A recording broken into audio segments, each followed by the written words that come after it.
Hey guys, welcome back to iPinked. My name is Ingrid. Today I want to do something a little different. Last fall and winter I was so obsessed with this pizza. Let me show you. And I was thinking that I can go ahead and recreate it. I know that it's more of a fall winter dish, but I've been into butternut squash lately that at this point I don't care. So I'm going to continue to using some butternut squash. However, I wanted to show you, I was gifted this pizza dough, which I think is going to make the work a lot easier. So it's gonna be like cheating a bit, but I can't wait to hopefully get this pizza right. If you're curious to see how I made a butternut squash fall pizza, then keep on watching this video.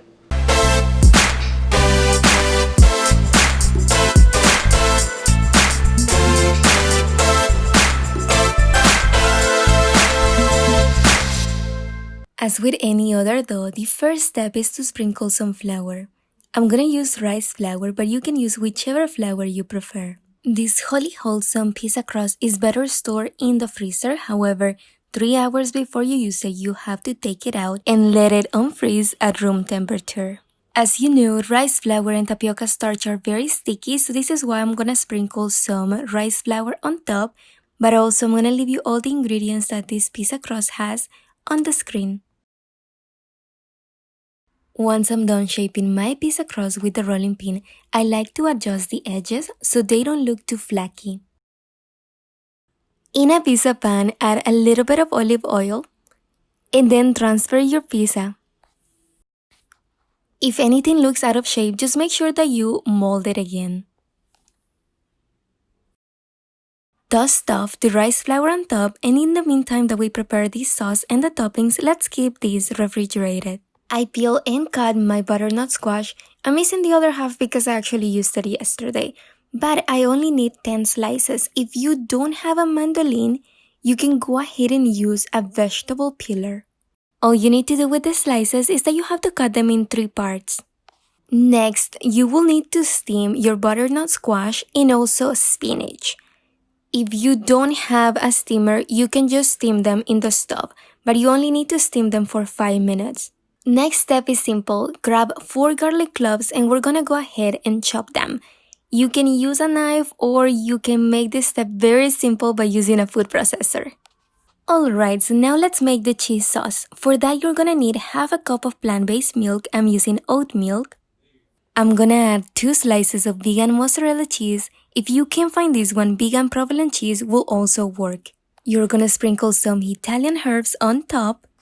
And finally, add the minced garlic. Now we're gonna cook this in medium heat until the cheese melts.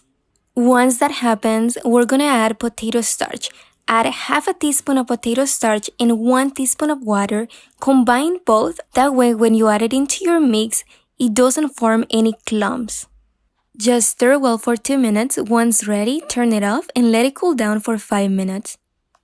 Now it's time to put our pizza together. First, we're going to add the cheesy garlic sauce that we just made. I'm actually going to be using a spoon to spread it easier. Then just add your steamed butternut squash and spinach. While you're doing this, go ahead and preheat your oven at 400 Fahrenheit degrees.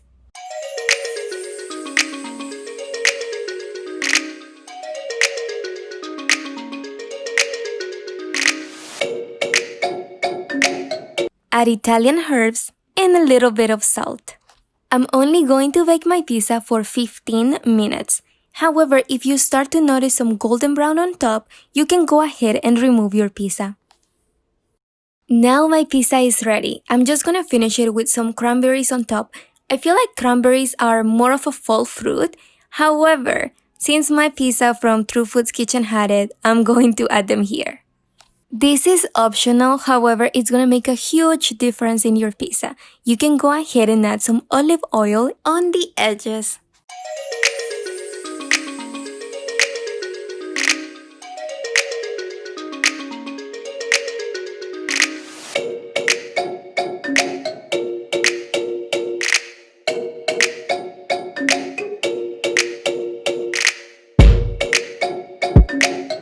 You all know, favorite part of my videos are getting to try this. I am really excited because I've had this pizza several times and it's actually one of my favorites.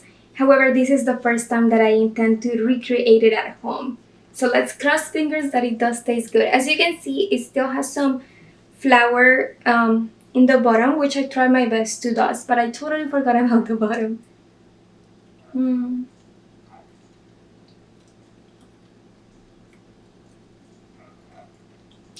Oh my goodness.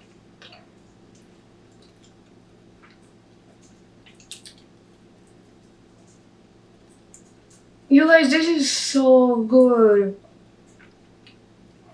I feel like it's not as crispy as the one from True Foods Kitchen, but it's delicious.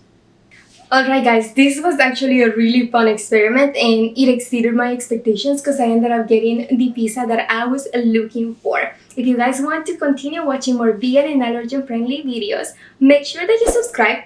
All you need to do is click this red button on your screen and then hit the bell once if you want to receive notifications every time I upload a video. Also, if you would like to get a gradient recipe card with the ingredients and the steps, that's going to be in my blog, so I'm sharing it right here, and it's also going to be in the description box below. That way you can check it out and get something like this with the ingredients and the steps that you're going to need to make this pizza.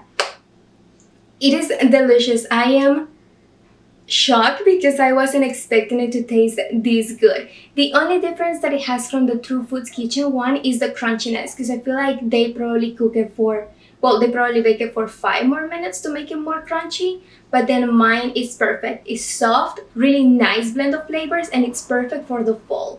And before you go, I just wanted to share a fun announcement with all of you. I started to work on my first ebook. I am excited. This is going to be released next month. I'm working on it. I just started working on it this week, but I can't wait to put it out, and I know that it's going to be extremely helpful for all of you. I can't wait to share it, and if you want to be one of the first ones to be notified when my ebook is released, then go to my website. It is right here, and you can subscribe. That way I will be sending you emails and letting you know and sharing a preview before that comes out to the public. Thank you guys for watching, for subscribing, for loving this video, for sharing it with your friends, and I will see you next week with a brand new video. Bye guys!